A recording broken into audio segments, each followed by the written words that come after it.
নিরামিষের দিনে কি রান্না করব ভাবতে ভাবতে বানিয়ে ফেললাম এই পটলের কোরমাটা, যার জন্য আমার লাগছে আদা, জিরে, মৌরি, ধনে বাটা, গোটা গরম মশলা ফোড়নের জন্য, তাছাড়া নুন, চিনি, হলুদ, দই আর পোস্ত বাটা।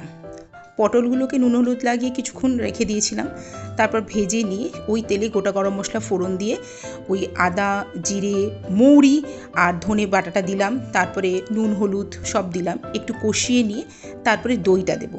দইটা থেকে যখন তেল ছেড়ে যাবে তখন পোস্ত বেশ খানিকটা দিয়ে দেবো, তারপর ভাজা পটলগুলো দিয়ে ভালো করে কষাবো। তারপর একটু তেল যখন ছেড়ে যাবে তখন তার মধ্যে সামান্য একটু জল দিয়ে চাপা দিয়ে পটলগুলো সেদ্ধ করতে দেবো। পটলগুলো সেদ্ধ হয়ে গেলে তারপরে আমি উপর থেকে একটু ঘি ছড়িয়ে দেবো। ঘি ছড়িয়ে দিয়ে গরম গরম ভাতে পরিবেশন করব নিরামিষ পটলের কোরমা।